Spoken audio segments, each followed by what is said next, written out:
Kata sambutan dari penasihat IKSU pada acara sosialisasi dan pengesahan anggaran dasar dan anggaran rumah tangga IKSU di Hotel Arya Duta, Jakarta tanggal 1 Agustus 2020 disampaikan oleh Dr. Cornelius Simanjuntak, penasihat IKSU.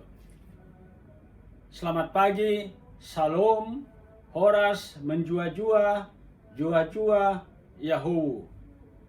Yang saya hormati Bapak Ketua Umum IKSU, Dr. Robert Simbolon, Sekretaris Jenderal IKSU, Bapak Lodewijk Sihite, para ketua, sekretaris, bendahara umum, ketua bidang, koordinator dekanat, pengurus OMK, Bapak, Ibu, semua pengurus IKSU, dan saudara-saudari yang saya hormati dan banggakan, yang tidak dapat saya sebutkan namanya satu persatu. Pertama, saya menyampaikan permohonan maaf yang sebesar-besarnya karena saya tidak dapat hadir bersama Bapak, Ibu, saudara-saudari dalam acara sosialisasi dan pengesahan anggaran dasar dan anggaran rumah tangga IKSU karena alasan sukacita, yaitu hari ini pada waktu yang bersamaan keluarga kami ada acara yang telah 6 bulan tertunda, acara marhusib atau acara melamar calon istri anak kami ke keluarga Pasaribu di Kemang Pratama, Regensi, Bekasi. IKSU telah dibentuk pada tahun 1959. Artinya, suatu perjalanan yang panjang telah dilalui IKSU selama 61 tahun hingga hari ini. Dalam perjalanannya, IKSU dari sejak lahir hingga sekarang tentu telah banyak mengalami dinamika, suka dan duka, terutama yang dirasakan oleh para pengurus dalam usahanya untuk mewujudkan kehadiran nyata dari IKSU bagi anggota-anggotanya.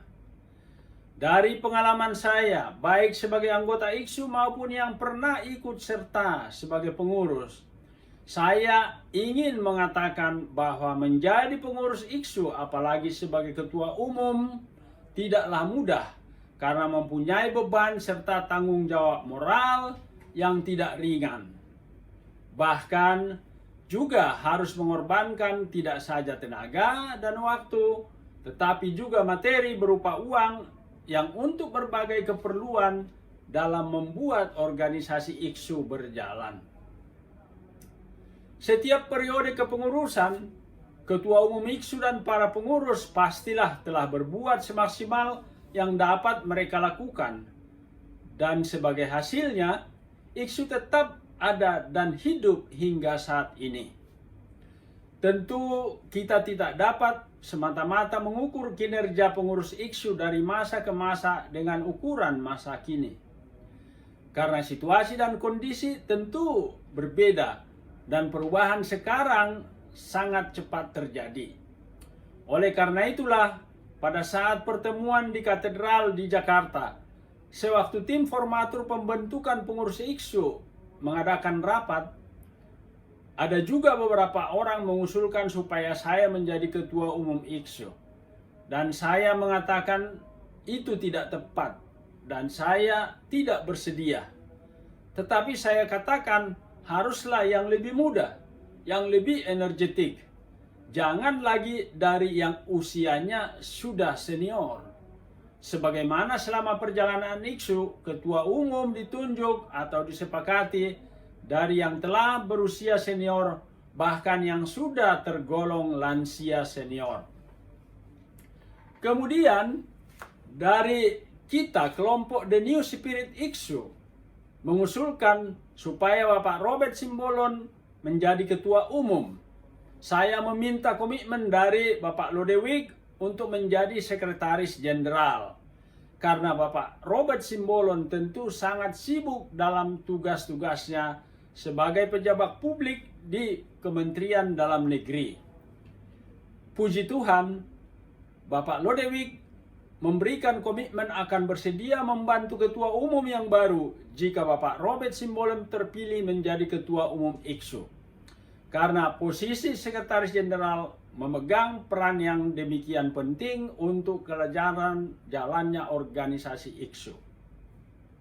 Terima kasih kepada Bapak Robert Simbolon dan Bapak Lodewijk Sihite yang telah bersedia menjadi Ketua Umum dan Sekretaris Jenderal IKSU. Saya melihat Bapak Sekjen IKSU kita ini luar biasa bekerjanya. Selanjutnya, saya ingin memberikan catatan penting mengenai kepengurusan IKSU yang sekarang ini sebagai berikut. Yang pertama, human capital atau sumber daya manusia yang ada di kepengurusan IKSU saat ini sangatlah bagus dan mempunyai daya serta kemampuan yang luar biasa. Dapat dilihat dari personalia pengurus dan juga susunan organisasi. Yang kedua, pengurus telah menunjukkan kehadiran dan eksistensi IKSU di masa pandemi COVID-19 ini. Dengan gerakan bela rasa dan bela kasih kepada keluarga yang sangat terdampak pandemi COVID-19 anggota IKSU. Suatu karya, kasih, dan pelayanan yang luar biasa. Hal itu tidaklah mudah untuk melakukannya. Tetapi pengurus telah dengan sukses melaksanakannya. Untuk itu, saya mengucapkan banyak terima kasih kepada Bapak, Ibu, dan saudara-saudari pengurus IKSU yang telah ikut serta berpartisipasi dalam kegiatan tersebut. Yang ketiga, pengurus juga telah sukses melaksanakan misa inkulturatif secara virtual dan sangat sukses acaranya. 4. Saya ingin menghimbau untuk selanjutnya supaya semua pengurus, terutama para ketua dan timnya yang berada di bawah koordinasinya, untuk lebih giat dan lebih aktif lagi. Mari kita membuat eksistensi sebagai pengurus bukanlah yang tertulis di dalam susunan kepengurusan saja, akan tetapi adalah partisipasi aktif dan nyata dari setiap pengurus di dalam berbagai kegiatan IKSU. Saya menyarankan supaya secara periodik, misalnya sekali dalam 4 bulan atau 6 bulan, diadakan evaluasi atas kegiatan dan partisipasi dari pengurus dalam berbagai bidang atau kegiatan IKSU. Yang kelima, pengurus IKSU sekarang ini dapat mewujudkan IKSU untuk mempunyai anggaran dasar dan anggaran rumah tangga. Ini adalah suatu karya besar dan menjadi milestone IKSU. Selama 61 tahun, IKSU berjalan tanpa anggaran dasar dan anggaran rumah tangga. Mengapa ini terjadi?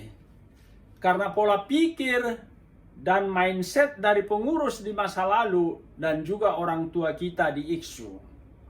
Saya masih ingat, dalam pertemuan pembentukan kepengurusan IKSU di katedral, saya telah mengusulkan supaya pengurus yang akan dipilih segera membuat anggaran dasar IKSU dan menjelaskan juga mengapa suatu anggaran dasar penting bagi organisasi seperti IKSU.